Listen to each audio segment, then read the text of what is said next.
Abort it, or I'll make sure you never work again.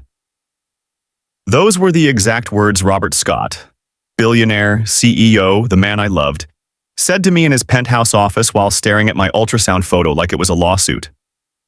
I was 8 weeks pregnant with twins. He didn't know that part yet. So I smiled, walked out, and disappeared from his world completely. He thought I obeyed him. He thought the problem was solved. He thought he'd won. 3 years later, at a charity gala, he saw them. My daughter Jessica, my son James, both with his unmistakable blue eyes. And when James asked, "Why is that man staring at us?" Robert Scott finally understood what he'd tried to destroy. This is the story of 2 lives a powerful man tried to erase, and the mother who made sure they became his reckoning. Even now, years later, I still wake at 2 a.m. and walk into my children's room just to watch them breathe. Jessica sleeps with one arm flung over her head, wild curls splayed across her pillow like a halo. James curls into himself, clutching the stuffed bear Bianco gave him the day we brought him home from the hospital. They're 4 years old now. Safe, loved, mine. But there was a time, not so long ago, when they almost weren't. And what you're about to hear, the decision I made in the worst moment of my life, is something I hope you never have to face. But if you've ever been told your life doesn't matter, that your choices don't count, that someone else gets to decide your future, then this story is for you. And if it resonates, I hope you'll stay with me until the end. Because what happens when Robert Scott finally sees what he tried to destroy? You won't believe it. The memory still lives in my body, sharp and vivid, like a scar that never fully fades. It was a Tuesday. I remember because Robert always scheduled his most brutal meetings on Tuesdays. He said it set the tone for the rest of the week. Control the narrative early, dominate by Wednesday, close deals by Friday. That was his philosophy. I was 26 years old, standing in his penthouse office with floor-to-ceiling windows that overlooked a city he owned in every way that mattered. Manhattan stretched below us like a kingdom, glittering and indifferent. Robert Scott, billionaire, CEO, venture capitalist, the man Forbes called the king of disruption, stood with his back to me, staring out at his empire. In my trembling hands, I held an ultrasound photo. 8 weeks along, a tiny blur on grainy paper that had already changed everything. Now pay close attention to what happens next, because this moment, this exact conversation, is what shattered my entire world. I'd rehearsed what I would say. I'd imagined 100 different reactions. Maybe shock, maybe joy, maybe even fear. What I didn't expect was the cold, measured silence that filled the room when I finally spoke. "Robert," I said, my voice barely steady, "I'm pregnant." He didn't turn around immediately. That should have been my first warning. When Robert Scott had something to say, he looked you dead in the eye. He prided himself on it, called it executive presence, intimidation through eye contact, confidence through posture. He'd taught entire seminars on it. But in that moment, he just stood there, hands in his pockets, shoulders rigid beneath his tailored Armani suit. The silence stretched. 5 seconds. 10. 20. Finally, he turned. His face was blank, not angry, not surprised, just empty. Like I just told him the printer was jammed. "How far along?" he asked. 8 weeks. He nodded slowly, like I just confirmed a quarterly earnings report. Then he walked to his desk, that massive slab of imported mahogany that cost more than most people's cars, poured himself 2 fingers of scotch from a crystal decanter, and sat down. It was 10 a.m. "Linda," he said, his voice disturbingly calm, "this can't happen." I felt the floor tilt beneath me. "What do you mean?" He gestured vaguely with his glass, the amber liquid catching the light. "The company is 3 months from going public. We're in the middle of a $50 million acquisition. The board is already nervous about optics. My ex-wife's legal team is looking for any leverage they can find in the divorce settlement." Optics, leverage, business terms. Like I was a liability on a spreadsheet. "I'm not optics, Robert. I'm pregnant. with your baby. Our situation, he corrected, as if the semantics mattered. And right now, our situation is a problem that needs managing. A problem, not a baby, not a life. Not the child we created together during late nights in his penthouse when he whispered that I was different, that I mattered, that he'd never felt this way before. A problem to be managed, minimized, erased. You'll take care of it, he continued, setting his glass down with a soft clink that echoed in the vast office. Quietly, I'll cover all the costs. You'll take a week off, medical leave, no questions asked. When you come back, we move forward. Clean slate? The air in that room felt too thin to breathe. I stared at him, waiting for the punchline. Waiting for him to crack a smile and tell me he was testing me, that this was some sick power play he'd learned in business school. The kind of negotiation tactic designed to see how much pressure someone could take before they broke. But Robert Scott didn't smile. He was already moving on, pulling up his calendar on his MacBook, typing something into his phone with his free hand. Multitasking. Like I was just another item on his to-do list, squeezed between a conference call and a lunch meeting. I can't do that, I whispered. He looked up, and for the first time I saw impatience flash across his face. Linda, I can't. His jaw tightened. The muscle near his temple twitched, the same one that pulsed when a junior analyst presented bad projections or when a competitor outbid him on a deal. This was the Robert I'd seen in boardrooms when someone dared to push back. The one who crushed competition without flinching. The one who fired senior executives over lunch and never lost sleep. You're not thinking clearly, he said, his tone sharpening like a blade. You're emotional. That's understandable. Hormones, shock, fear, it's all normal. But we need to be practical here. Practical. I'm 8 weeks pregnant with your child, and you want me to be practical? Yes? He said it without hesitation, without apology, without even a flicker of doubt in those cold blue eyes. Because if you don't, Linda, you need to understand what happens next. The threat hung in the air between us, heavy and suffocating. My heart started pounding. A sick, dizzy feeling crept up my spine. What are you saying? I asked, though part of me already knew. He stood, straightening his tie. A gesture I'd once found attractive, decisive, powerful. Now it just looked rehearsed, calculated, cruel. If you choose to keep it, he said slowly, enunciating every word like he was explaining something to a child, you'll be choosing to do this alone. No job, no apartment, because let's be honest, you're only in that Tribeca loft because I co-signed the lease. No references, no connections. The room started spinning. I will make sure, he continued, stepping closer until I could smell the scotch on his breath, that no company in this industry touches you again. You think your resume will matter? Your credentials? One phone call from me, Linda. One carefully worded conversation about reliability, about judgment, about discretion. You'll be unhireable. Do you understand what I'm saying? You'll lose everything. Everything. The word echoed in my skull, brutal and final. Not we'll lose everything. Not this affects both of us. Not let's figure this out together. You will lose everything. Because to Robert Scott, this wasn't a shared crisis. It was my problem, my mistake, my consequence to bear. And in that moment, standing in his glass tower with the weight of his ultimatum crushing my chest, with his cold eyes staring through me like I was already gone, I finally saw him clearly. Robert Scott didn't love me. He never had. I was convenient. Attractive enough to be seen with, smart enough to hold a conversation, discreet enough to keep our affair hidden from the board and his soon-to-be ex-wife. Someone who didn't ask for too much, didn't make demands, didn't disrupt the carefully curated life he'd built. But a baby, that was disruption he couldn't control. And control was the only thing Robert Scott worshipped more than power. I looked down at the ultrasound photo in my hand. The edges were crumpled now from how tightly I'd been gripping it. The tiny blur that was already a heartbeat. Already alive. Already mine. And here's where you need to understand something. Because what I did next, the choice I made, it wasn't brave. It wasn't heroic. It was terrifying. It was the hardest thing I've ever done.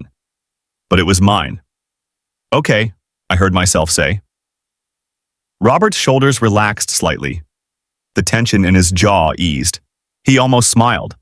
That practiced, boardroom smile that closed billion-dollar deals. Good. I'll have my assistant set up the appointment. Dr. Renshaw is very discreet. You won't have to worry about. I'll take care of it, I interrupted, my voice eerily calm.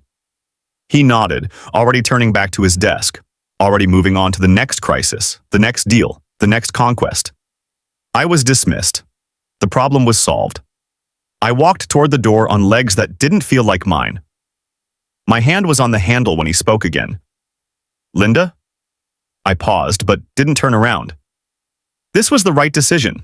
You'll see that eventually.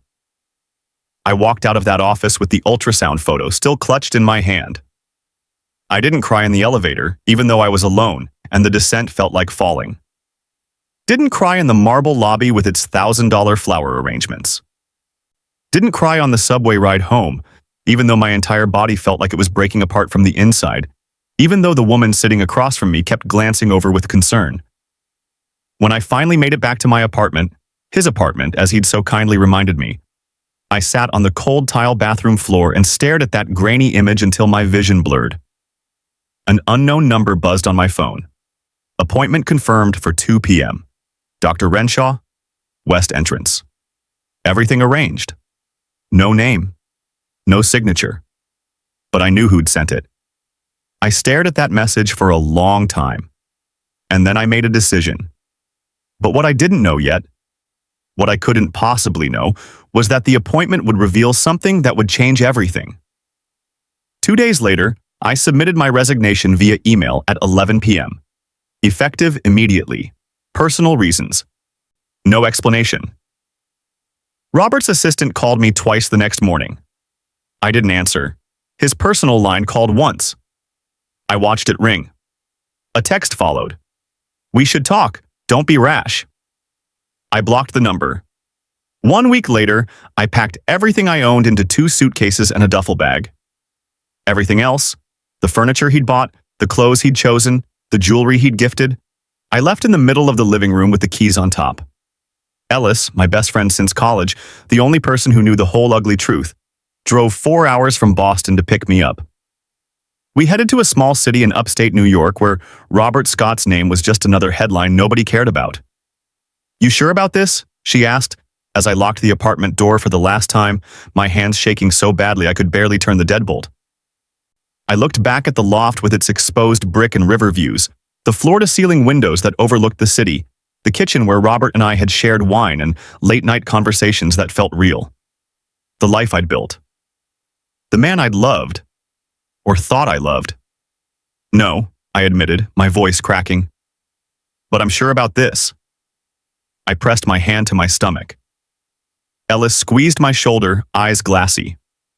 Then let's get the hell out of here.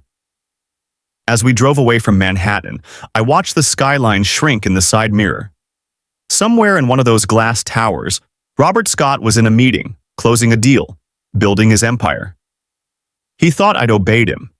He thought I'd walked into that clinic and erased the problem like he erased bad investments and underperforming employees. He thought he'd won. But here's what Robert Scott didn't know. Here's what no ultrasound at 8 weeks could have told me. Here's the truth that would eventually bring him to his knees. I wasn't just pregnant. I was carrying twins. The clinic waiting room smelled like antiseptic and fear. I sat in a chair near the back, clutching my purse in my lap like a life preserver, surrounded by women I'd never see again. Some looked relieved, like they'd already made peace with their decision. Some looked destroyed, eyes red and hollow. One girl, she couldn't have been more than 19, cried silently while scrolling through her phone. No boyfriend, no mother, just her and whatever choice had brought her here. I wondered if any of them had been given an ultimatum like mine. I wondered if any of them were as terrified as I was. The fluorescent lights buzzed overhead. Harsh and clinical. A TV in the corner played morning talk shows with the sound off, people laughing about recipes and celebrity gossip, while we sat here drowning in the most impossible decisions of our lives. A nurse appeared in the doorway with a clipboard. Jennifer Martinez, a woman in her 30s, stood, took a shaky breath, and disappeared through the double doors. My turn was getting closer. I could feel it like a countdown in my chest. Getting closer. Closer. An unknown number buzzed on my phone. Appointment confirmed for 2 p.m. Dr. Renshaw. West entrance. Everything arranged. No name, no signature. But I knew who'd sent it. I stared at that message until the words blurred into meaningless shapes. My hands were shaking. I pressed them against my stomach, still flat, still showing no signs of the life growing inside, and tried to breathe. In my mind, I heard Robert's voice. Calm, controlled, certain. This can't happen. You'll lose everything. Be practical, Linda. But there was another voice too. Quieter. Deeper. Primal. Don't do this. This is your baby. Choose. The nurse called another name. Another woman stood and walked toward her fate. I closed my eyes. What would happen if I went through with it? I'd walk out of here, go back to work on Monday, sit in meetings, smile at Robert across conference tables. Pretend nothing had changed. Pretend a piece of me hadn't died in this sterile room. I'd keep my job, my apartment, my carefully constructed life in Robert Scott's world, but I'd lose something I couldn't name yet. Something essential. And what would happen if I didn't? I'd lose everything Robert had threatened, my career, my financial security, my entire future as I'd imagined it. But I'd have... What? A baby I couldn't afford, a life I didn't know how to build, the weight of single motherhood pressing down on me like concrete. Fear versus instinct, logic versus love, survival versus self.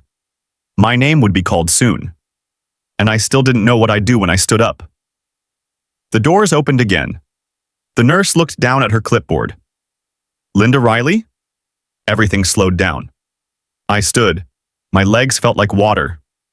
The room tilted slightly. I took one step toward those double doors. Then another. The nurse smiled professionally. Right this way. And then I stopped. Just stopped, frozen in the middle of the waiting room like someone had hit pause on my entire body. I couldn't do it. I physically could not make my legs move forward. Ma'am, the nurse said, are you okay? I pressed my hand to my stomach again. 8 weeks. Just a cluster of cells, they'd told me in the pre-appointment counseling. Barely formed, not viable outside the womb. But it had a heartbeat. I'd seen it on the ultrasound, that tiny flickering movement on the grainy screen. Proof of life. Proof of something bigger than Robert Scott's empire. I'm sorry, I whispered. I can't. The nurse's expression softened. She'd probably seen this before. Women who made it all the way to the threshold before their bodies refused to cross. That's okay, she said gently. You can reschedule when... No. My voice was stronger now, certain. I'm not rescheduling. I'm leaving. Are you sure? I looked around the waiting room one more time. At the women still waiting. At the doors that would have taken a part of me I'd never get back. Yes, I said. I'm sure? And I walked straight out the front entrance into the blinding October afternoon, gasping like I'd been underwater. The sun was too bright, the air too sharp. I leaned against the brick wall of the building and pressed both hands to my stomach. I'm sorry, I whispered to my baby. I'm so sorry I couldn't finish the sentence. Tears came then. Hot and fast and overwhelming. I slid down the wall until I was sitting on the cold sidewalk, and I sobbed. For what I'd almost lost. For what I'd chosen to keep. For the terrifying, impossible future stretching out in front of me. I don't know how long I sat there. Minutes. Maybe longer. Eventually, I pulled out my phone with shaking hands and called the only person who would understand. Ellis answered on the second ring. Hey, I'm in a meeting. Can I call you back? I left, I said. Silence. You left the clinic? I couldn't do it. I heard her exhale slowly. Oh, honey. Are you okay? No. My voice cracked. But I will be. Where are you? Still outside, I needed to hear your voice. I'm so proud of you, she said fiercely. Do you hear me, Linda? I'm so fucking proud of you. That made me cry harder. What am I going to do? I whispered. Survive, she said simply, like you always do. Now go home, lock your door, and we'll figure this out together. Ellis. Together, Linda. You're not alone. But I was. When I hung up and stood on shaky legs, when I walked to the subway and rode back to my apartment in numb silence, I was alone. And that night, sitting on my bathroom floor with my back against the tub, I made a list. Things I had to do: find a doctor, figure out finances, find a new place to live, survive. The last one seemed impossible, but so did everything else.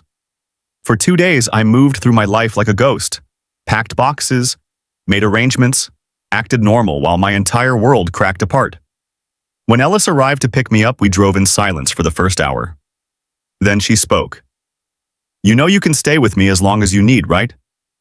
I can't impose like that. It's not imposing, it's surviving. We arrived at a small efficiency apartment she'd found, $650 a month, utilities included. Tiny, old, but mine. First step, Ellis said as she handed me the keys. I stood in the empty space and pressed my hand to my stomach. We can do this, I whispered. We have to. But I still needed a doctor. A week later, I found a community clinic that didn't ask for insurance information up front. The kind of place that served immigrants, uninsured families, women like me who'd fallen through the cracks of the system. Dr. Patel was in her 50s, with kind eyes and graying hair pulled into a practical bun. Let's see how you're doing, she said, prepping the ultrasound machine. I lay back on the exam table, staring at the ceiling tiles, trying not to think about the last time I'd done this. The last time someone had moved a wand across my stomach and shown me proof of life. The gel was cold. Dr. Patel moved the transducer slowly, methodically. Then she stopped. Well, she said softly. That's interesting. My heart plummeted. What? Is something wrong? No. She turned the monitor toward me, a small smile playing at her lips. But there's something you should see. I looked at the screen. 2 shapes. 2 distinct forms moving in gentle, independent rhythms. See here? She pointed. And here? My brain couldn't process what I was seeing. I couldn't finish. You're carrying twins, Dr. Patel said gently. Fraternal, from what I can tell at this stage. Both have strong, healthy heartbeats. The room spun. Twins? I whispered. Yes. You're approximately 10 weeks now. Did you not know? I shook my head, unable to speak. Twins. Not one life Robert Scott had tried to erase. 2. Are they both okay? I finally managed. Right now, yes. Both are measuring perfectly. But I want to be completely honest with you, Linda. Dr. Patel's expression grew serious. Twin pregnancies carry higher risks. You'll need consistent prenatal care, proper nutrition, which I know can be expensive, and you'll need to minimize stress as much as possible. I almost laughed at that. Stress. I was living in a 400-square-foot apartment in a city where I knew no one, working temp jobs to pay rent, hiding from a billionaire who'd threatened to destroy my life. But I was growing 2 babies. 2 lives that Robert had tried to eliminate with a single conversation. My voice cracked. Can I really do this alone? Dr. Patel looked at me for a long moment. Not with pity, with something deeper. Recognition, respect, solidarity. Yes, she said simply. It won't be easy, but yes. You can. She printed 2 copies of the ultrasound and handed them to me. For you, she said. And for when they're older, and they ask where they came from. That night, I sat cross-legged on my second-hand couch in my tiny apartment and stared at those 2 images. 2 babies, 2 heartbeats, 2 futures Robert Scott would never control. I traced their shapes with my finger, tears streaming down my face.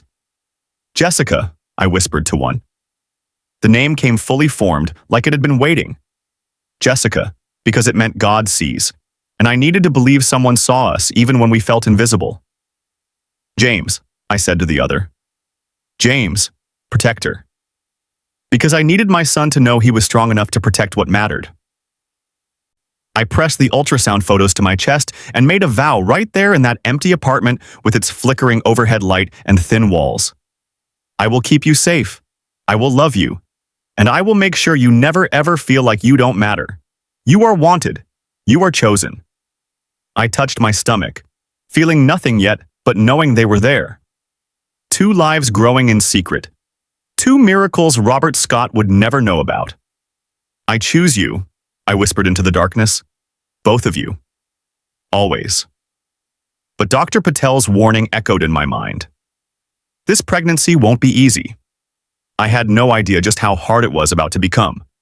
Dr. Patel wasn't kidding when she said twin pregnancies were hard. By week 14, I understood what she meant. The morning sickness hit like a freight train, except it wasn't morning. It was all day, every day. I kept crackers by my bed, in my purse, in my car. I learned which bathroom stalls at the temp agency had the best ventilation. I perfected the art of looking fine while my stomach turned inside out. But I couldn't afford to be sick. I was working 3 part-time jobs, data entry in the mornings, receptionist work in the afternoons, and cleaning offices at night. None of them offered benefits. None of them cared that I was growing 2 humans. I just needed to make rent. By week 18, my body started showing. Not cute pregnancy glow showing. Exhausted and overwhelmed showing. My clothes stopped fitting. I bought oversized shirts from thrift stores and prayed they'd last until delivery. Money was a constant calculation. Rent, $650. Utilities, $80. Food, whatever was left. Prenatal vitamins from the free clinic. Bus fare because I'd sold my car the second week. Some nights, I ate ramen and apples for dinner and told myself it was enough. It wasn't. But it was all I had. Ellis sent money when she could. $50 here, $100 there, always with a note that said, "Not alone," a gift. Amanda mailed care packages with protein bars and prenatal vitamins she'd bought in bulk. Bianco, my landlord, knocked $200 off my rent when he noticed I was pregnant. "My daughter was a single mother," he said gruffly when I tried to refuse. "You remind me of her. Stubborn, brave, stupid brave." I cried so hard that day I thought I'd never stop. By week 22, the complications started. High blood pressure. Swelling in my hands and feet so bad I could barely make a fist. Constant fatigue that went beyond normal pregnancy tiredness. This was bone deep. Soul-crushing exhaustion. Dr. Patel put me on bed rest. Modified bed rest, she clarified when she saw the panic on my face. "You can still work, but you need to take it easy. No standing for long periods. No heavy lifting. And you need to come in weekly so I can monitor your blood pressure." "I can't afford weekly visits," I said quietly. "The clinic has a sliding scale. We'll make it work." But bed rest meant fewer hours. Fewer hours meant less money. And less money meant impossible choices. Do I pay rent or buy groceries? Do I take the bus to my prenatal appointment or save that $3 for dinner? Do I ask for help or keep pretending I'm managing? I chose pride, and pride almost killed me. Week 28. I was cleaning an office building at 11 p.m., 7 months pregnant with twins, when the dizziness hit. I grabbed the desk to steady myself, but my legs gave out. I crumpled to the floor, head spinning, vision blurring at the edges. My phone was in my bag across the room. I crawled to it, actually crawled, on my hands and knees, belly scraping the industrial carpet, and called Amanda with shaking fingers. "Linda? It's almost midnight, what?" "I need help," I whispered. She was there in 15 minutes. Amanda drove me to the ER. They monitored the babies. Both were fine, heartbeat strong, but my blood pressure was dangerously high. "You're risking preeclampsia," the doctor warned. "If you don't rest, you could lose them. Both of them." That night, Amanda made me quit 2 of my 3 jobs. "You'll stay with me," she said firmly. "I have a spare room. It's tiny, but it's yours. No rent. And before you argue, Linda, think about those babies. They need you alive." So I moved into Amanda's spare room with my 2 suitcases and my shattered pride. She worked during the day. I rested, ate the meals she prepared, and tried not to feel like a burden. But the guilt ate at me. She was giving up her space, her privacy, her peace. For me. For babies that weren't even here yet. "Stop," Amanda said one night when she caught me crying. "You'd do the same for me." "You don't know that?" "Yes, I do. Because that's who you are, Linda. You show up. Now let someone show up for you." By week 36, I was enormous. Twin, enormous. I couldn't see my feet. Couldn't sleep for more than 2 hours at a time. Couldn't walk without waddling like a penguin. But the babies were strong. Dr. Patel said they were measuring well. Baby A at 5 pounds 2 ounces, baby B at 5 pounds 6 ounces. "Any day now," she said at my week 37 appointment. "Your body won't let you go much longer. Twins rarely make it to 40 weeks. Labor started 3 days later.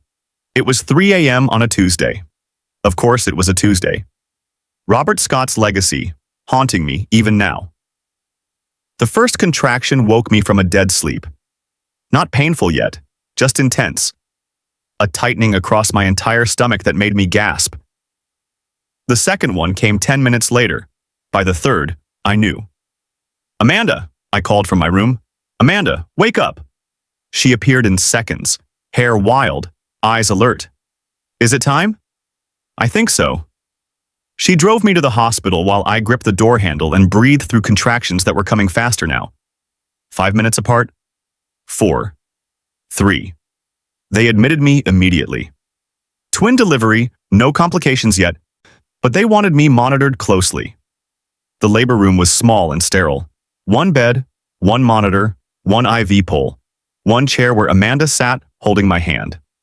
No partner, no excited father pacing the hallway, no one-timing contractions and telling me I was doing great. Just me and Amanda and the overwhelming reality that I was about to become a mother, alone. The pain was worse than anything I'd imagined. They offered an epidural. I took it gratefully. But even with the medication dulling the physical pain, there was an emotional agony I couldn't numb. I was terrified. What if something went wrong? What if I couldn't do this? What if I wasn't enough? "You're doing amazing," Amanda whispered, smoothing my hair back. "So amazing, Linda." But I didn't feel amazing. I felt like I was being torn apart. 16 hours. 16 hours of labor, of pushing, of doctors coaching me through one more contraction, one more push, one more impossible moment. And then, "She's here," the doctor announced. A cry split the air, high and furious and alive. They placed her on my chest, tiny and red and perfect. "Hi, baby," I sobbed. "Hi, Jessica. I'm your mom." She was so small. 5 pounds, 4 ounces of fury and life. Dark hair plastered to her head, eyes squeezed shut against the bright lights, lungs screaming her arrival to the entire world. I held her and sobbed and fell in love in a way I didn't know was possible, but there was no time to rest.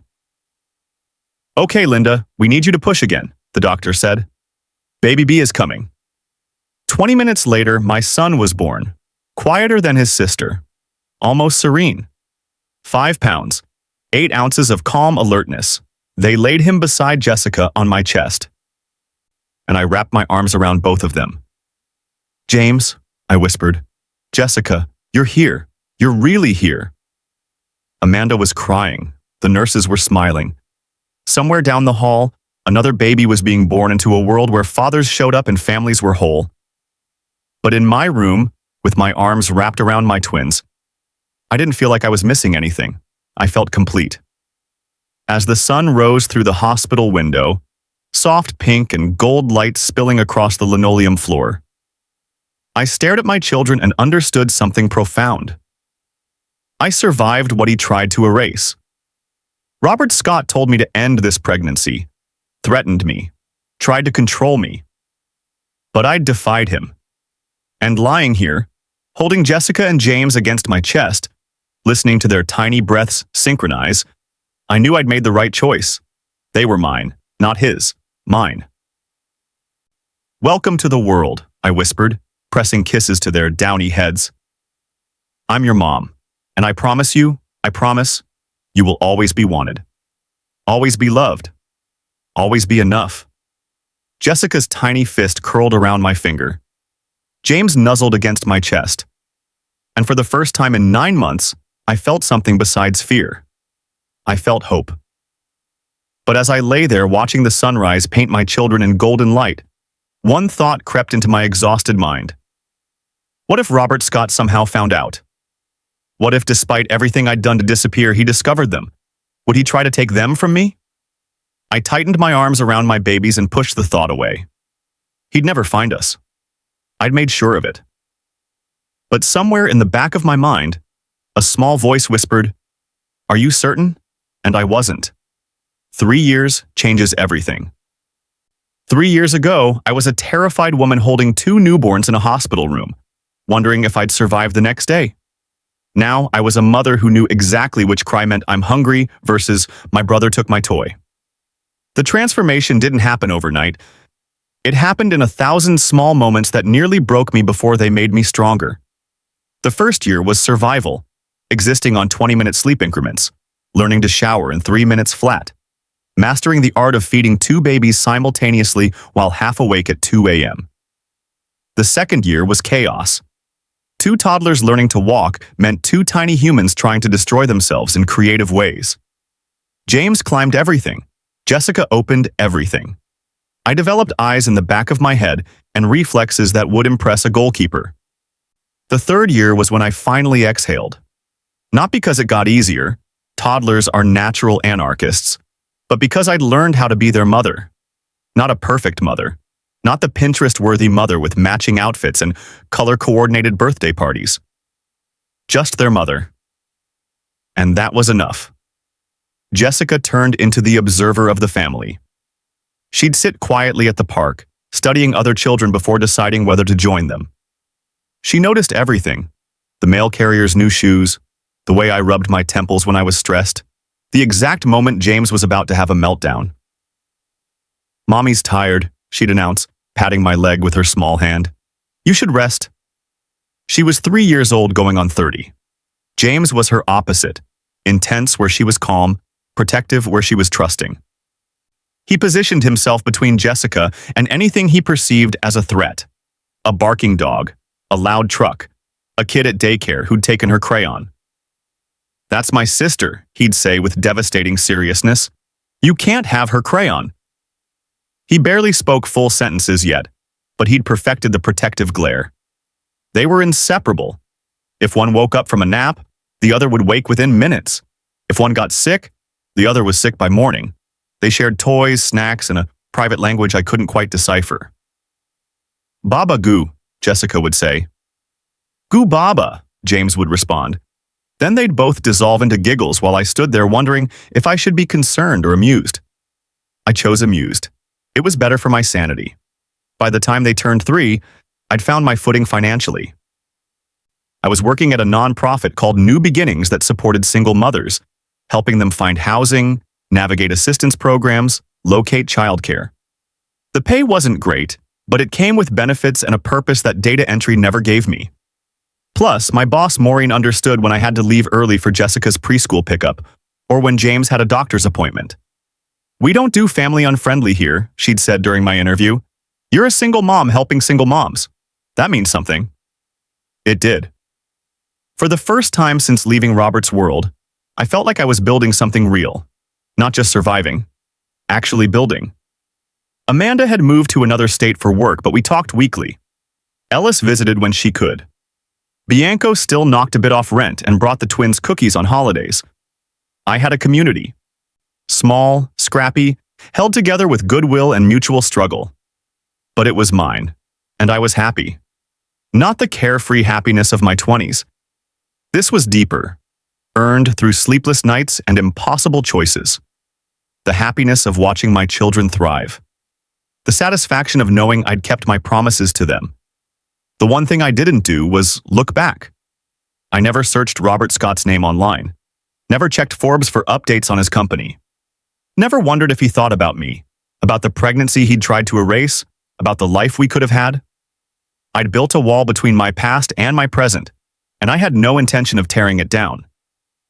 Jessica had started preschool 3 mornings a week, the socialization program for extroverted kids who needed constant interaction. She came home every day with paintings and stories and new words she'd learned. James had chosen the quieter program 2 afternoons a week, just him and 5 other kids who preferred puzzles to chaos. It suited him perfectly. They'd developed their own language, half English, half twin gibberish. They'd have full conversations I couldn't decipher, then dissolve into giggles. "Baba goo," Jessica would say. "Goo baba," James would respond, laughing. I wondered sometimes if they sensed there was someone missing, a father-shaped hole in our family. But they never asked, and I never offered.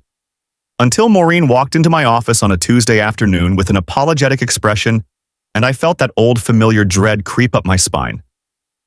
"I have a favor to ask," she said. Those words. I'd learned to fear those words. Because favors had a way of unraveling the careful walls I'd built between my past and my present. "What kind of favor?" I asked cautiously. "There's a charity gala this Saturday. Big donors, corporate sponsors, the kind of event that keeps nonprofits like ours running." She perched on the edge of my desk. "I need you there." "Maureen, you know I don't do galas." "I know, but Linda, you're one of our best communicators. When you talk about the work we do, people actually listen. They connect. They write checks. Send Marcus. He's great at that stuff. Marcus has a wedding that night. And honestly, you have something he doesn't. You've lived this. You understand these women because you are these women." I shook my head. "Galas mean rich people, corporate types. That's not my world anymore." "It never was your world," she said gently. "But it's their money, and we need it. 20 minutes, Linda. Give me 20 minutes of networking and you can leave." I wanted to refuse. Everything in me screamed to refuse, but she was right. The nonprofit needed funding. And if I could help, shouldn't I? "Fine," I sighed. 20 minutes. You can bring the twins if you need to. There's childcare on site, but honestly, having them visible might help. Donors love seeing the families we support." That decided it. If I could bring Jessica and James, it would be manageable. They'd keep me grounded, give me an excuse to leave early. "Okay," I said. "I'll be there." And just like that, I'd made a choice that would change everything. But I didn't know that yet. I didn't know that in 3 hours my carefully constructed peace would shatter completely. I should have said no. But I didn't know that walking into that ballroom meant walking straight back into Robert Scott's world. Saturday evening arrived too quickly.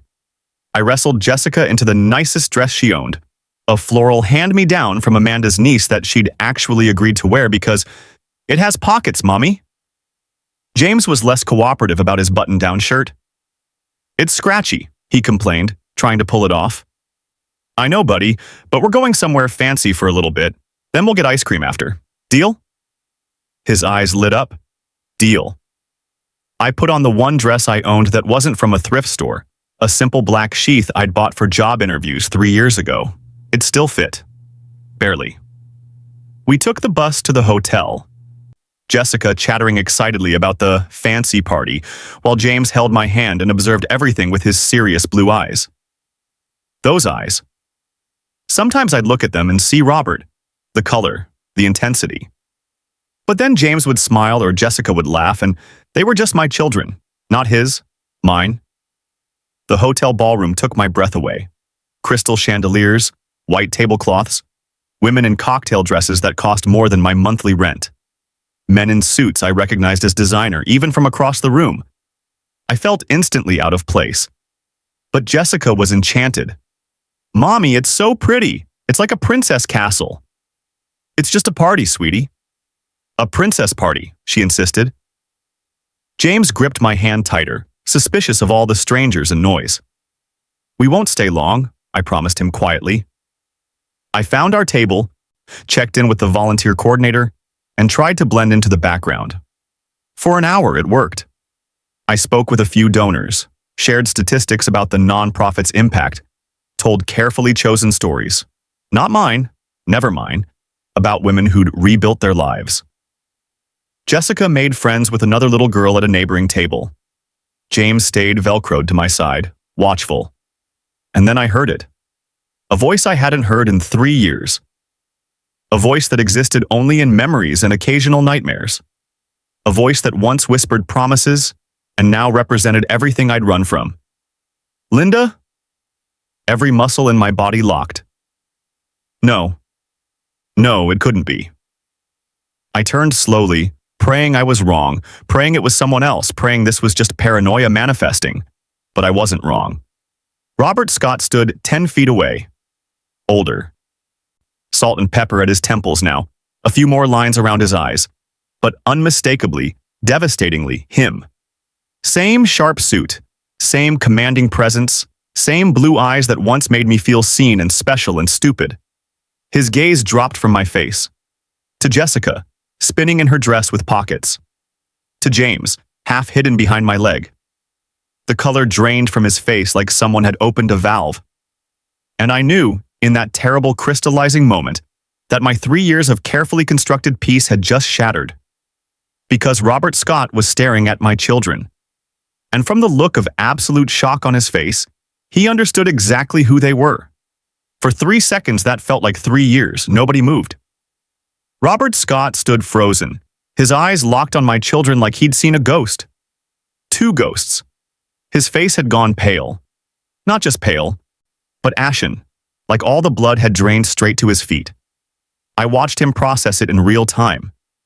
His gaze moved from Jessica to James and back again, taking in the details. The blue eyes that mirrored his own. The shape of James's jaw. The way Jessica tilted her head when she was curious. The exact same way Robert used to during board meetings. The resemblance wasn't subtle. It was undeniable. Linda? He said again, his voice hoarse. I couldn't speak. My throat had closed completely. Jessica noticed him staring and stopped spinning. She looked up at me, then at him, her small face scrunched in confusion. Mommy, why is that man staring at us? The question broke Robert's trance. He took a step closer. I instinctively moved between him and the twins. Don't, I said quietly. He stopped immediately. Hands raised slightly, like I was a wild animal he didn't want to spook. Linda, His eyes kept darting to the twins. How old are they? My heart was hammering so hard I could barely hear my own voice. That's none of your business. How old, Linda? 3, I said flatly. I watched the math happen in his head. 3 years old, plus 9 months of pregnancy. That would mean his face went from pale to completely white. He couldn't finish the sentence. James chose that moment to step forward, positioning himself slightly in front of his sister. His little brows were furrowed in an expression I'd seen 1,000 times. Protective, assessing, suspicious. Except I'd also seen that exact expression on Robert Scott's face in countless meetings. Why are you looking at my mom? James demanded, his voice fierce for a 3-year-old. Robert's breath caught audibly. He was staring at James like he'd been struck by lightning. Your eyes, he whispered. They have my eyes. Robert, I started, but he wasn't listening. He was cataloging every detail. The way Jessica held herself with unconscious grace, the intensity in James's stare, the dark hair they'd both inherited from me, but the facial structure that was unmistakably his. You told me you ended it, he said, his voice breaking. I told you what you wanted to hear. But you were, he gestured helplessly. You disappeared. You quit. You thought I obeyed you, I finished coldly. You thought I walked into that clinic and erased the problem just like you demanded. Linda, please, you need nothing from me. People around us were starting to notice. A woman at the next table was openly watching. A waiter had paused mid-pour. Robert seemed to realize it too. He took a shaky breath, trying to compose himself, trying to summon that boardroom control he was famous for. But his hands were trembling. Actually trembling. Can we talk? He asked. Privately? No. Linda, He stopped, glancing at the twins. Are they mine? The question hung in the air like broken glass. Jessica looked up at me with her wide, serious eyes. Mommy, what does he mean? I knelt down to her level, putting myself between my children and the man who'd tried to prevent them from existing. It's okay, sweetie. This is just someone I used to know. But he asked if we're his, James said suspiciously. Robert made a sound, something between a sob and a gasp. Before I could react, he dropped to one knee right there in the middle of the gala, eyes level with James. "I'm sorry," Robert said, his voice wrecked. "I didn't mean to upset you, I just—" He looked at me, desperate. "Linda, please. Are they mine?" Everyone was definitely watching now. Conversations had stopped. This was about to become a scene. I stood, pulling both twins close to me. "Yes," I said quietly. "They're yours biologically. But that's where it ends." "Biologically," he repeated numbly. "You gave up any other rights the day you told me to abort them." He flinched like I'd hit him. Jessica, sweet observant Jessica, was studying Robert with her head tilted.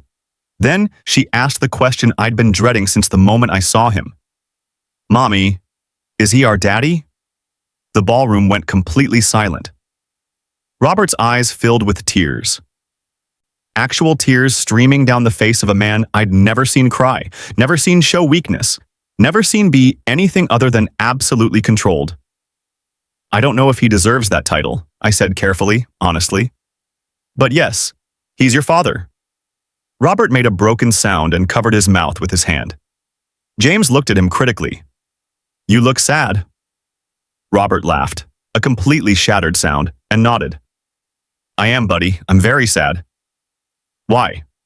"Because I missed 3 years of your life, and your sister's, and I can never get that back." Jessica stepped forward before I could stop her. She reached out and touched Robert's face with her small hand, wiping away a tear. "Don't cry," she said softly. "Crying is for when you're really hurt." "I am really hurt," Robert whispered. "But seeing you, both of you, is the most beautiful thing I've ever seen." He looked up at me, and I saw something I'd never seen in Robert Scott's eyes before. Complete devastation. Total vulnerability. The shattering of a man who'd built his entire life on control, only to realize he'd destroyed the one thing that actually mattered. "Linda," he said hoarsely, "I'm so sorry. Don't," I cut him off. "Don't apologize to me, it's 3 years too late." I know, but I need you to understand." "Understand what? That you threatened to destroy my life? That you tried to force me to abort them? That you chose your IPO over your own children?" People were definitely filming now. Phones were out. This was going to be everywhere by morning, but I didn't care. "I was terrified," Robert said desperately. "The company was going public. My divorce was brutal. I wasn't thinking clearly. I was terrified too," I said, my voice shaking with 3 years of suppressed rage. "I was 26, pregnant, alone, and the father of my child told me to get rid of it or he'd make sure I never worked again. Do you have any idea what that felt like?" "No, I don't, but I had to disappear. Move states. Work 3 jobs while pregnant with twins. Give birth alone in a hospital with no partner, no father, no one but my best friend holding my hand." His face crumpled. "Linda, and you know what the worst part was?" My voice broke. "I loved you. I actually loved you. And you treated me like I was a problem to be solved." "I was wrong," he whispered. "God, Linda, I was so wrong." "Yes, you were." He reached out toward the twins, then stopped himself, looking at me for permission he didn't deserve. "Can I?" "No," I said firmly. James had moved back to my side, gripping my dress. Jessica was still watching Robert with her intense, studying gaze. Robert's hands were shaking badly now. He looked at his children, really looked at them, and something broke in him completely. "You didn't abort them," he whispered. "No. You kept them." "Yes." Against everything I said, everything I threatened. I lifted my chin. "I saved them." The words hit him like a physical blow. He swayed on his knees, one hand going to the ground to steady himself. "I tried to erase them," he said, his voice full of horror. "I tried to, and you—" "I chose them," I said fiercely. "Over my job, over my apartment, over my entire future. I chose them. Because that's what mothers do." Robert looked at Jessica and James, at the children who existed only because I'd defied him, and sobbed. Not a controlled, dignified cry. A full, body-shaking sob that turned every head in the ballroom. I'm sorry, he choked out. I'm so sorry to all of you. Jessica looked worried. Mommy, why is he so sad? Because he made a very bad choice, I said softly. And now he has to live with it. I took both twins' hands. We're leaving. Linda, wait. No, I said. You don't get to do this. Not here, not now, not after 3 years. I walked away, Jessica and James on either side of me, while Robert Scott knelt on the ballroom floor surrounded by staring strangers. As we reached the exit, I heard him call out one more time. Please, let me see them again. Let me try to… I didn't turn around. I'd given him a choice 3 years ago, even if he didn't know it, and he'd chosen wrong. Now my children and I would walk out of this ballroom and back into our life, the life I'd built without him. The life where they were wanted, loved, and chosen. Every single day. Before I continue, I need to pause for just a moment. Because if this story is resonating with you, if you've ever been underestimated, dismissed, or told your choices don't matter, I want you to know you're not alone. This community is full of women who understand that strength isn't loud, it's enduring. If you're finding strength in this story, hit that subscribe button. Not for me, but for you. So these stories keep finding you when you need them most. And trust me, what happens next between Robert and the twins? You'll want to be here for it. I didn't sleep that night. After we left the gala, I took the twins home, got them ready for bed, and read them 3 stories instead of the usual one. Jessica fell asleep halfway through the second. James stayed awake through all 3, watching my face like he was memorizing it. Mommy, he said as I tucked him in, is that man going to come back? My heart clenched. I don't know, buddy. I don't want him to. Why not? Because he made you sad. 3 years old, and he'd already learned to read my emotions better than Robert ever had. Get some sleep, I whispered, kissing his forehead. I'll keep you safe. Always. After they were asleep, I sat on my couch and stared at my phone. 3 missed calls from an unknown number, 2 voicemails, 5 text messages. I knew they were from him. Who else would be this desperate? Against my better judgment, I listened to the first voicemail. Linda, it's Robert. I know you don't want to hear from me, but please call me back. I need to talk to you. About them. About everything. Please. His voice cracked on that last word. The second voicemail was worse. I hired someone to find your address 3 years ago, after you disappeared. But when they gave it to me, I told them to stop. I thought you'd done what I asked and I needed to move on, but you didn't. You kept them. You've been raising them alone this whole time and A long pause. Heavy breathing. I'm sorry. I know that's not enough, but I'm so fucking sorry. I'd never heard Robert Scott curse in a voicemail. I read the texts next. I understand if you hate me. I deserve it. But they don't deserve to not know their father. Please, just one conversation. I'm begging you. That last one got to me. Not because I felt sorry for him, but because he was right about one thing. Jessica and James didn't deserve to grow up wondering about their father. They deserved the chance to know him, even if he didn't deserve the chance to know them. I stared at my phone for 20 minutes before finally typing a response. You want to talk? Fine. But it's on my terms, not yours. The reply came in seconds. Anything. I'll do anything. Tomorrow. 10 a.m. The coffee shop on Maple Street. Just you and me. No lawyers. No games. I'll be there. I know what some of you are thinking right now. Linda, don't do it. He doesn't deserve them. And maybe you're right. But here's the thing about being a mother. Sometimes you have to make the hard choice, not the easy one. Have you ever had to decide whether to let someone back in after they hurt you? Share your story in the comments. Because this community understands that forgiveness isn't weakness. It's the hardest kind of strength. And if you're still with me on this journey, show me by hitting that like button. It tells me you're invested, that these stories matter to you as much as they matter to me. The coffee shop was neutral territory. Public enough that I felt safe, quiet enough that we could talk without being overheard. Robert arrived exactly at 10 a.m. He looked like he hadn't slept either. Hair slightly disheveled, tie absent, dark circles under his eyes. He dressed down, jeans and a sweater, trying to look approachable, unthreatening. It didn't work. I still saw the man who'd given me an ultimatum. "Thank you for meeting me," he said as he sat down across from me. "I'm not here for you," I said bluntly. "I'm here for them." "I understand." "Do you?" I leaned forward. "Because 3 years ago, you threatened to destroy my life. You told me to abort them or lose everything. And now you want what? Visitation rights? A relationship? Forgiveness?" "I don't expect forgiveness," he said quietly. "I don't deserve it." "No, you don't." He absorbed that, nodding. "But I'm asking, begging for a chance to know them, to be part of their lives." "Why?" I demanded. "Why now? Why do you suddenly care?" "Because I saw them," he said, his voice breaking. "Linda, I saw them, and I realized I'd thrown away the only thing that actually matters. Money, power, success. None of it means anything compared to what I missed. That's not good enough. I know. You can't just show up and expect to be their father because you feel guilty." "I don't expect anything," he said desperately. "I'm asking. That's all I can do. Ask." I studied him for a long moment. This was the man who'd commanded boardrooms, closed billion-dollar deals, built an empire, and now he was begging me for permission to know his own children.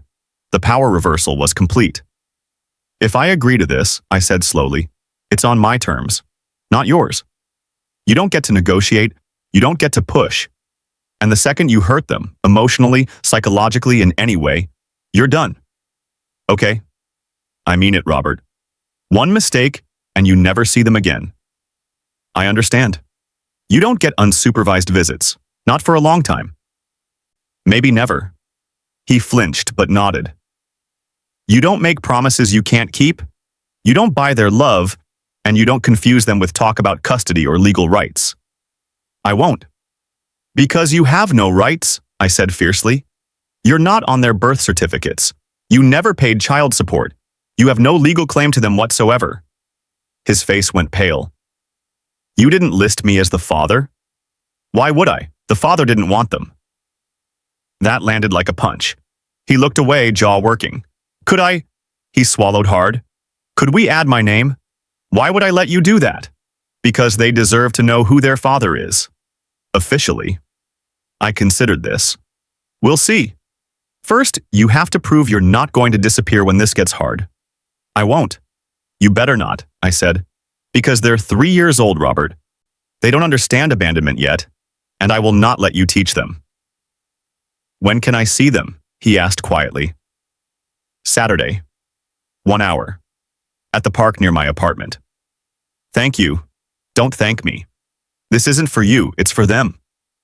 That Saturday, we met at the park at 10 a.m. I arrived early with the twins. Jessica wore her favorite pink dress with the pockets. James had refused his nice shirt and was wearing a dinosaur t-shirt instead. "Is Daddy Robert coming?" Jessica asked. The phrase Daddy Robert had stuck since the gala.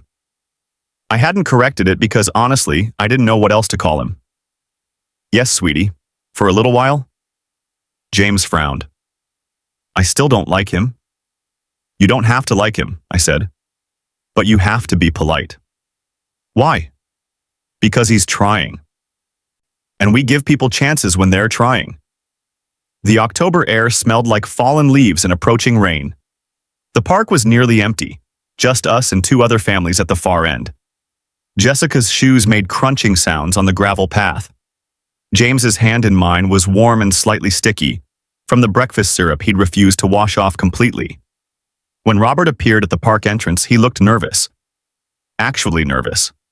Robert Scott, who'd pitched to Fortune 500 CEOs without breaking a sweat, was terrified of meeting his 3-year-olds.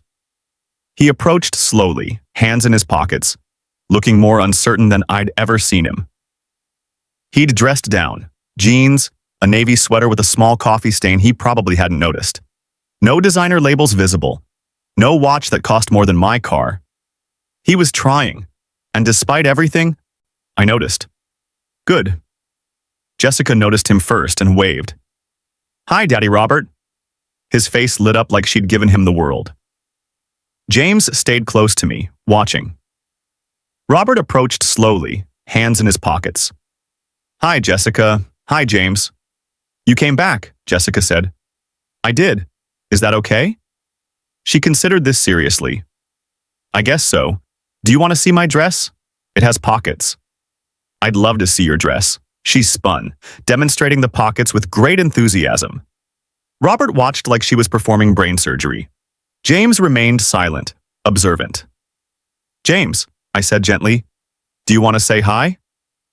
"Hi," he said grudgingly. Robert knelt down to his level. "I know you don't trust me yet. That's okay. I'm going to work very hard to earn it." James studied him. "Mommy says you made her sad." Robert's face crumpled for just a second before he composed himself. "I did. I made a very bad choice. And I hurt your mom. And I'm going to spend a long time trying to make up for that." "Okay," James said, "but I'm watching you." "That's fair." For the next hour, I sat on a park bench while Robert pushed the twins on the swings. Jessica talked his ear off about preschool, her best friend Emma, the cat she saw yesterday that was orange and fluffy. Robert listened to every word like she was delivering the most important presentation of his life. James was quieter, but eventually asked Robert to push him higher. It was progress. I watched every interaction like a hawk, every word, every gesture, looking for red flags for signs that he'd revert to the controlling man who'd threatened me. But he didn't. He was patient, present, genuine in a way I'd never seen him be. When the hour was up, I called them over.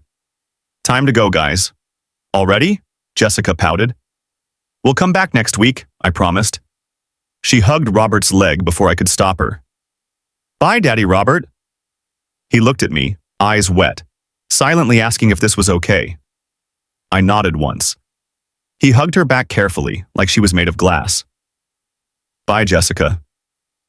James didn't hug him, but he did wave. As I buckled the twins into my car, Robert approached. "Linda," I turned. "Thank you," he said, "for giving me this chance. Don't waste it." "I won't." He hesitated. "Can I ask you something?" "What?" "Can I see them again?" I looked at my children in the back seat. Jessica was already chattering about the swings. James was watching Robert through the window. Still wary, but slightly less hostile. "Maybe," I said finally. "If today counts for anything.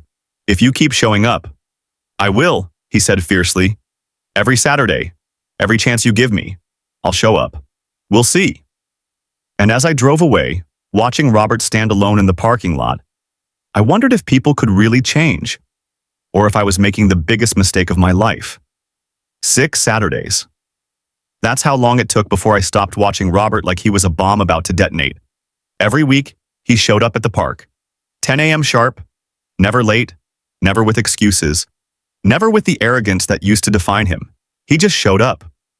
And slowly, painfully slowly, the twins started to let him in. By week 3, Jessica was holding his hand on the walk to the swings. By week 4, James asked him to help build a sandcastle. By week 5, they were both running to greet him when he arrived. Robert was learning how to be present in a way I'd never seen before. He didn't check his phone during visits, didn't take calls, didn't glance at his watch. When Jessica told him a rambling story about her imaginary friend who was also a dinosaur, he listened like it was $1 million pitch. And then Rainbow Saurus said the purple flowers were too spicy, Jessica explained seriously. "Too spicy?" Robert asked with equal seriousness. "What did you do?" "We had to find the non-spicy flowers, obviously." "Obviously?" I watched from the bench, arms crossed, reluctantly impressed. This wasn't the Robert Scott who'd commanded boardrooms. This was someone new, someone who understood that being a father meant listening more than speaking, following more than leading. James was harder to win over. He tested Robert constantly, asked impossible questions, created challenges. "Can you climb that?" James pointed to a tall playground structure. "I can try." "Mommy can do it." "Your mom is pretty amazing." "She's the best." "I believe you." James studied him suspiciously. "Do you think she's the best?" Robert glanced at me, then back at James. "I think she's one of the strongest people I've ever met." And I'm very sorry I didn't see that sooner. James considered this, then nodded. Okay. You can climb now. Robert climbed the structure, all 6 feet of billionaire CEO squeezing through a playground tunnel designed for children, because his son told him to. That's when I noticed her. A woman in business attire sitting on a bench 50 feet away, watching us with focused intensity. Phone in hand. Not taking pictures, just watching. My stomach dropped. She stood and walked toward us with purpose, confident, professional. And as she got closer, I recognized her from years ago. Victoria Chen, Robert's chief operating officer. Robert, she said, not acknowledging me. We need to talk. I'm with my family, he said firmly. We'll talk Monday. It's about the board meeting. She glanced at the twins, lowered her voice. They're concerned about recent developments. My personal life is not a development. Robert, there are photos circulating. Questions about... She looked at Jessica and James directly for the first time. Her expression shifted. Understanding? Calculation. About your children. James moved closer to me, sensing tension. Tell the board, Robert said, his voice steel wrapped in silk, that I'll address their concerns Monday morning. But right now, I'm exactly where I need to be. Victoria's jaw tightened. She nodded once and left. Jessica tugged Robert's hand. Was that lady mad at you? A little bit, Robert admitted. Why? He knelt down to her level. Because some people think work should always come first. But I'm learning that they're wrong. After Victoria left, I pulled Robert aside while the twins played. What was that about? I asked. The board found out about you, about them. There's pressure for me to manage the optics. Manage the optics, I repeated coldly. Like you tried to do 3 years ago? Linda, no, I'm not. He ran his hand through his hair. They suggested I release a statement, something carefully worded about a private matter, something that positions this as contained. Are you going to? He looked at Jessica and James on the swings, laughing, innocent, unaware that corporate boardrooms were discussing their existence like it was a PR problem. No, he said firmly. I'm not hiding them, not ever again. If the board has a problem with my children, they can find a new CEO. I studied his face, looking for cracks, for signs of the old Robert who chose empire over everything. But I only saw resolution. That could cost you everything, I said quietly. Then it costs me everything. He met my eyes. But I'm not losing them. Not again. By week 7, Jessica started asking the hard questions. We were sitting on a picnic blanket I'd brought from home. Old, faded, with a permanent grass stain from last summer. The sun was warm on my shoulders. Jessica sat between Robert and me, swinging her legs, wearing her favorite pink dress with the pockets. James was building something elaborate with sticks nearby, glancing over periodically to monitor the situation. The sandwich in my hand was peanut butter and honey, Jessica's favorite. Robert had brought sandwiches from some expensive deli downtown, but Jessica had firmly requested mine instead. These taste like home, she'd said simply, devastating Robert with 5 words. Daddy Robert, she said suddenly. Where were you when we were babies? The sandwich Robert was holding stopped halfway to his mouth. I tensed, ready to intervene. I wasn't there, he said carefully, honestly. I made a bad choice and I wasn't there when you and James were born. Why? Because I was scared. And when I'm scared, sometimes I make really bad decisions. Like what? Like thinking my job was more important than my family. Jessica absorbed this. That was dumb. Robert laughed, a genuine, surprised sound. Yeah, it really was. But you're here now? I'm here now. And I'm going to keep being here, if that's okay with you. I guess that's okay, Jessica said. Then she leaned against his shoulder and kept eating her sandwich. Robert looked at me over her head, eyes bright with tears. I looked away. But James was watching. Always watching. Did you make Mommy sad? James asked bluntly. Yes, Robert said. I did. That's bad. You're absolutely right. Are you going to make her sad again? I'm going to try very hard not to. You better not, James said fiercely, or I'll be really mad. I understand, and I wouldn't blame you. James nodded, satisfied, and went back to his juice box. I was starting to see something I didn't want to admit. Robert was changing. Really changing. Not performing for visits, not pretending for my benefit.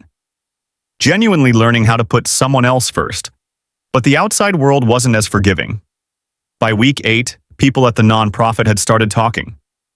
Maureen pulled me aside one morning. Linda, there are rumors. What kind of rumors?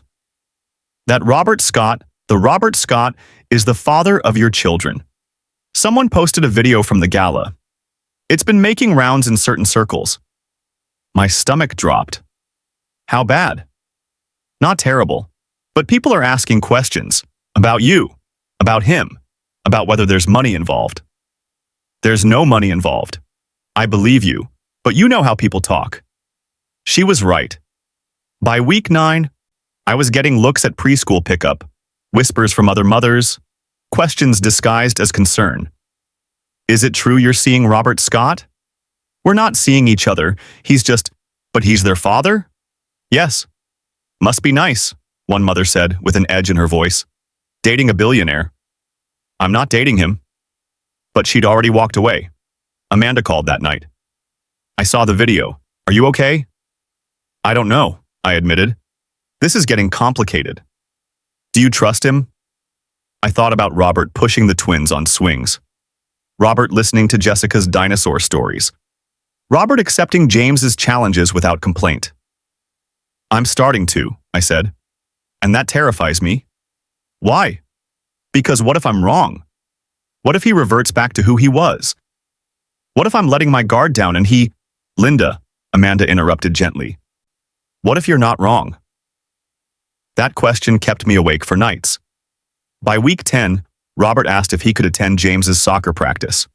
It's not even a real game, I warned.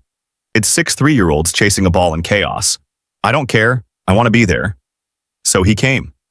And he cheered when James accidentally kicked the ball in the wrong direction. And he helped Jessica collect dandelions on the sideline because she got bored after 5 minutes. And he looked at me across the field with such genuine gratitude that something in my chest cracked just slightly. After practice, we went to the library together, all 4 of us. The library? I was surprised when he suggested it. Jessica mentioned she likes stories about dinosaurs. I thought we could pick some out together. The library was small and old, with creaking floors and the particular smell of aged paper and possibility. Jessica ran to the picture book section. James followed cautiously. Robert knelt beside them, pulling books from shelves, reading titles aloud, listening to Jessica's enthusiastic opinions about which T-Rex looked the nicest. This one, she declared, holding up a book about a dinosaur who was afraid of the dark. Robert looked at the cover seriously. This looks like an important story. It is. He's scared, but his mom helps him. Something crossed Robert's face. Pain, recognition, regret. Then we definitely need this one. They left with 6 books. Robert carried the stack like they were treasure. And maybe, in a way, they were. We looked like a family, and that scared me more than anything else. Thanks for letting me come, Robert said as we walked to my car. The twins wanted you there. What about you? I looked at him. Really looked at him. At the man who'd spent 10 weeks proving he'd changed. At the father who'd just protected his children without hesitation. I'm getting used to it, I said. That's progress. Don't push your luck. He smiled. A real, unguarded smile that reminded me of why I'd fallen for him in the first place. Then James said something that changed everything. We were buckling the twins into their car seats when James dropped his stuffed dinosaur. Dad, can you get it? The word hung in the air. Robert froze. I froze. James realized what he'd said and his face crumpled. I didn't mean Dad.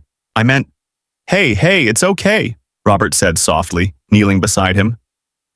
You can call me whatever you want. But Mommy said…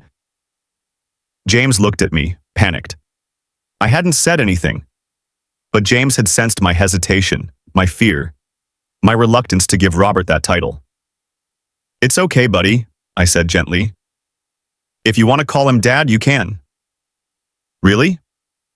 I looked at Robert, at the man who'd shown up every Saturday for 10 weeks, who'd listened and learned and changed. "Really?" I said. James looked at Robert. "Can I call you Dad?" Robert's voice broke completely. "I would be honored." "Okay, Dad, can you get my dinosaur?" Robert picked up the dinosaur with shaking hands and gave it to James, then pressed his forehead to the car door and cried silently while the twins couldn't see. I stood there watching him and realized something terrifying. I was letting him back in, not just into the twins' lives, into mine. And I had no idea if that was the bravest or stupidest thing I'd ever done. Week 12 came with an unexpected phone call. "Linda, it's Robert. Can we talk? Just the two of us?" I glanced at the twins playing in the living room. "About what?" "About us. About what happened. Everything we haven't said." My chest tightened. "Robert, please, you've given me 12 weeks with them. I'm grateful for every second. But we need to talk about the things we've been avoiding." He was right. We'd built a careful routine around the twins, but we'd never actually addressed the wreckage between us. The ultimatum. The years of silence. The betrayal that still sat like broken glass in my chest. "Okay," I said finally. "Saturday, after the park. Amanda can watch the twins." "Thank you." That Saturday, after the twins left with Amanda, Robert and I sat on a park bench far from the playground. The same bench where I'd watched him push the twins on swings for the first time.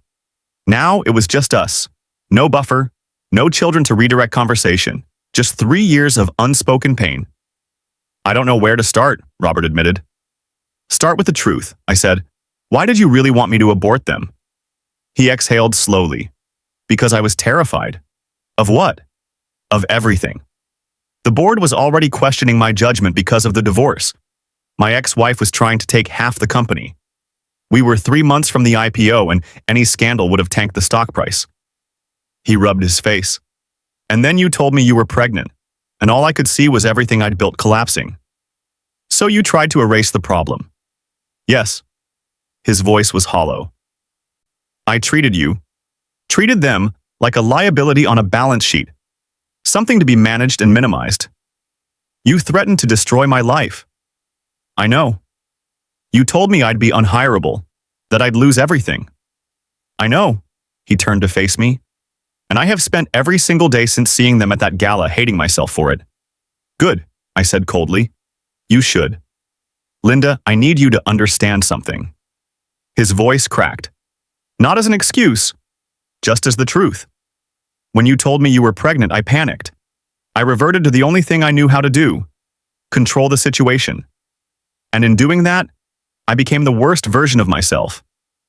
You tried to force me to abort our children. Yes? You made me feel like my life didn't matter, like I was disposable. Yes?" Tears were streaming down his face now. "And I'm sorry. God, Linda, I'm so fucking sorry." The profanity shocked me. Robert Scott never cursed in serious conversations. "Sorry doesn't fix what you did," I said, my own voice breaking. "I know it doesn't. Nothing can fix it.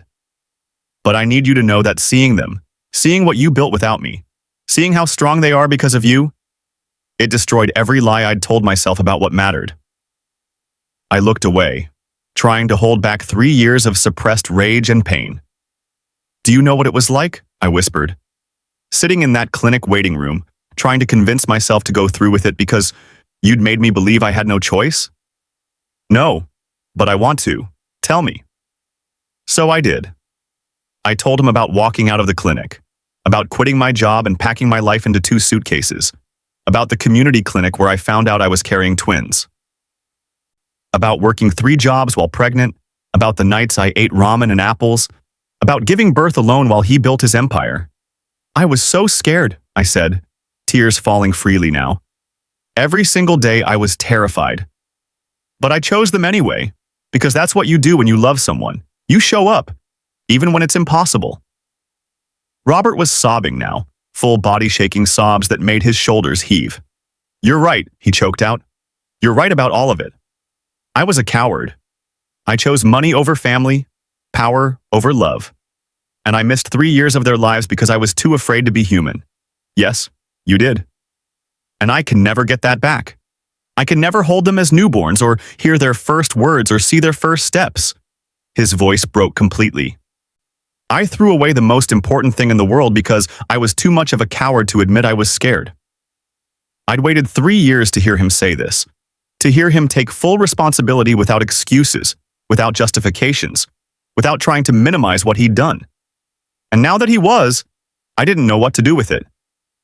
Last week, Robert said, wiping his eyes, the board asked me to relocate to Singapore. Huge opportunity, would have doubled my net worth.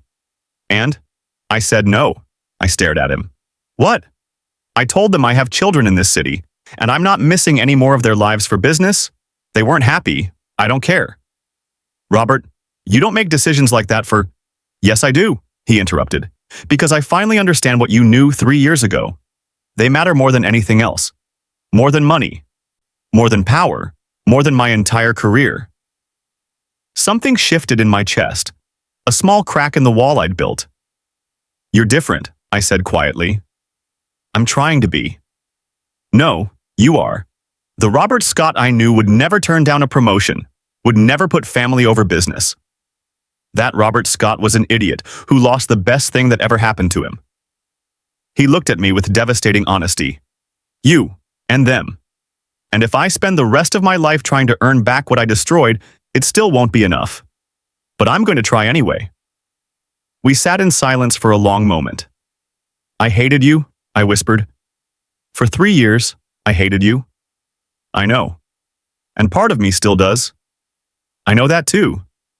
But part of me, I couldn't finish. Robert reached out slowly, giving me time to pull away.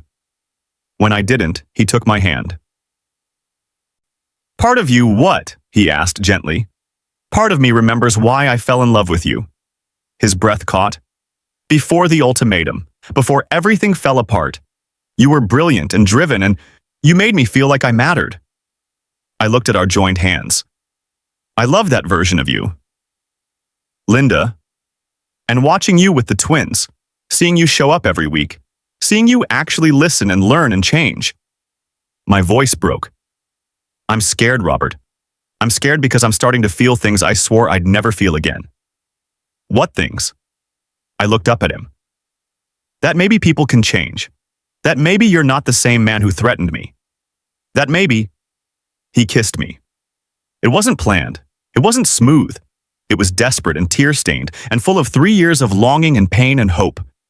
And for 5 perfect seconds, I kissed him back. Then reality crashed in. I pulled away, breathing hard. No, we can't. Linda, this is too fast, too much, I can't. I'm sorry, I shouldn't have. I need time, I said, standing abruptly. I need to think. Of course, take all the time you need. I walked to my car on shaking legs, leaving Robert sitting alone on that park bench. As I drove home, my lips still tingling from a kiss I shouldn't have allowed, one question consumed me. Was I making the same mistake twice? Trusting a man who'd already destroyed me once? Or was this different? Was he different? And if I let him all the way back in, not just as the twins' father, but as something more, would he break my heart again? I didn't know.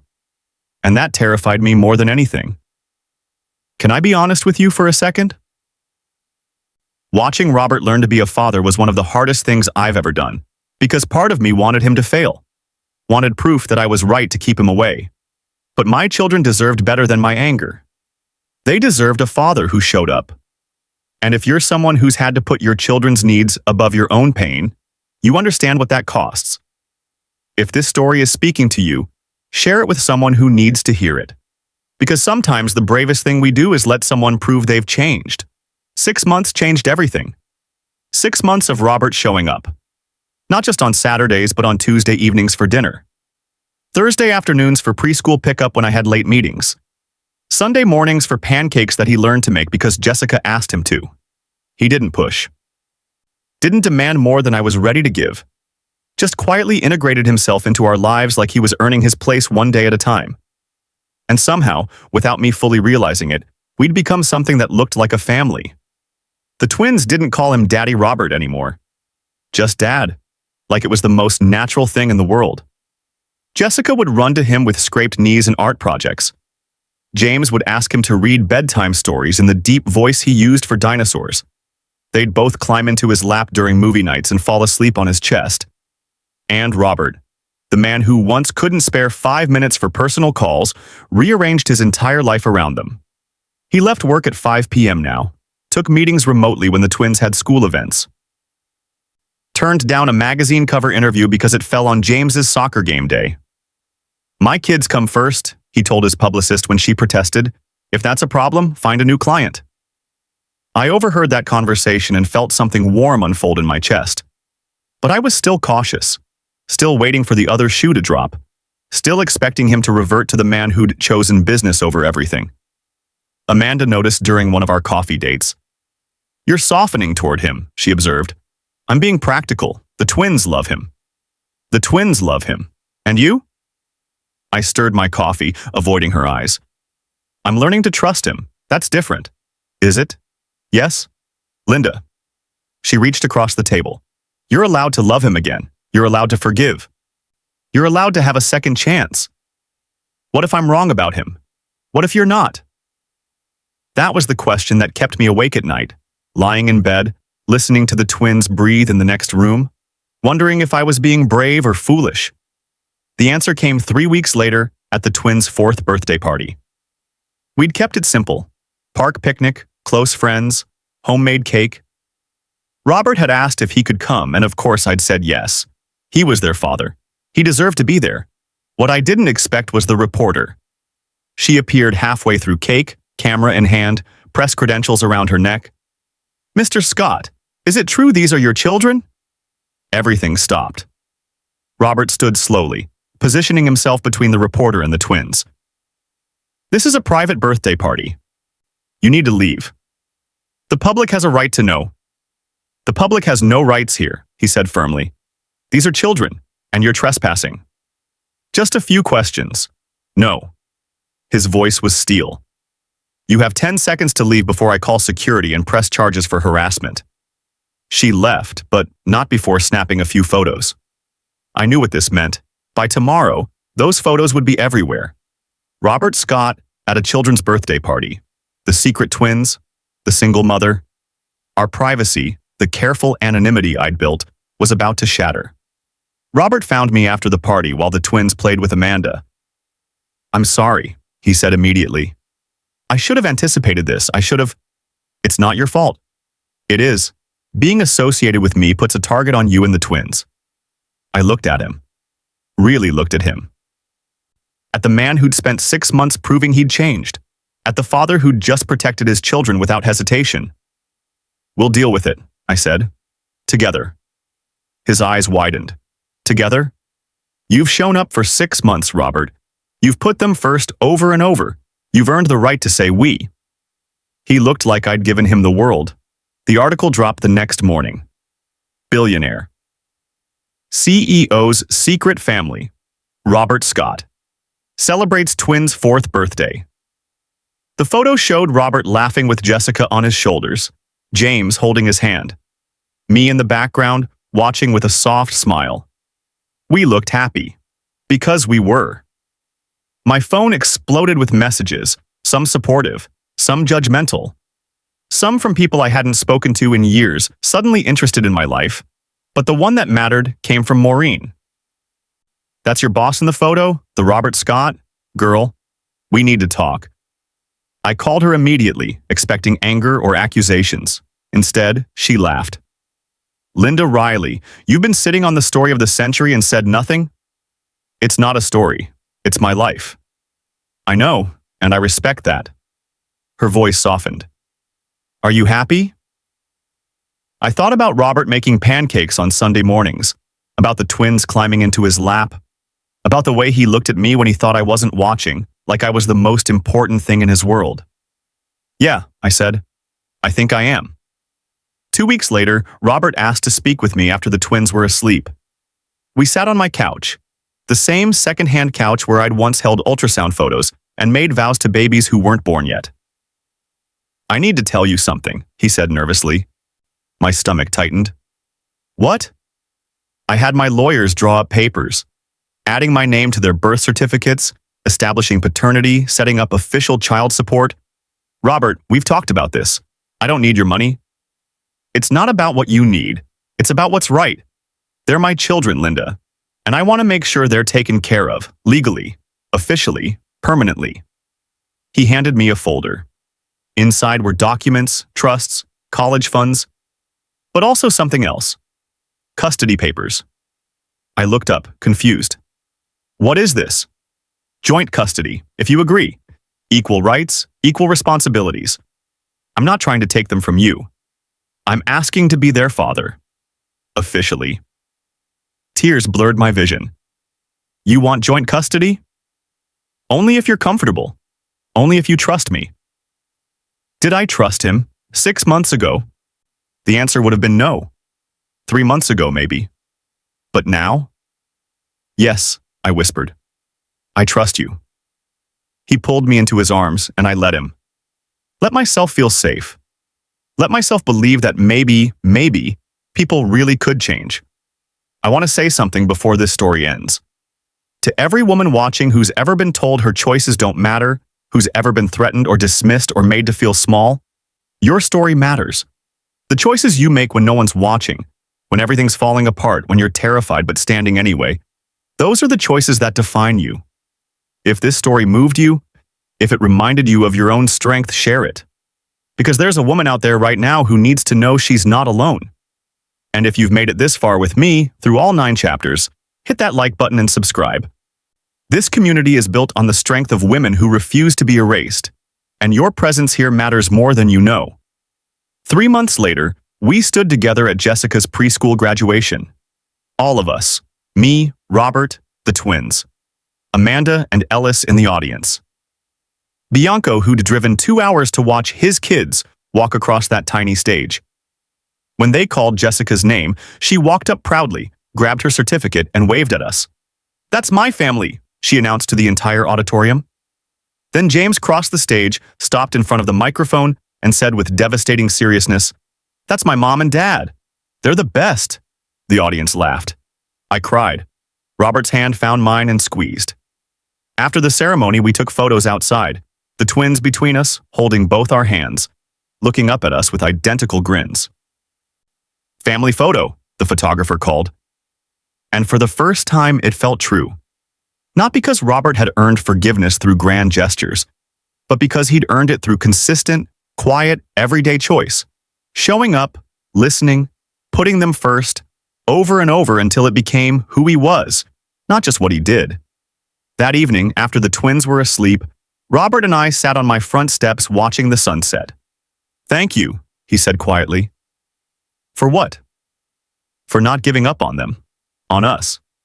For being strong enough to survive when I wasn't." I leaned against his shoulder. "I didn't survive for us, Robert. I survived for them." "I know. And that makes you the strongest person I've ever known." We sat in comfortable silence for a moment. "Do you ever think about that day?" I asked. "In your office?" "Every day." "What do you think about?" "How close I came to destroying the only thing that ever really mattered." He turned to face me. "And how grateful I am that you were brave enough to save them anyway." I looked at the house where my children slept safe and loved, at the man beside me who'd become the father they deserved, at the life I'd built from nothing but stubbornness and love. "No one gets to decide which lives matter," I said softly. "Not CEOs, not society, not anyone.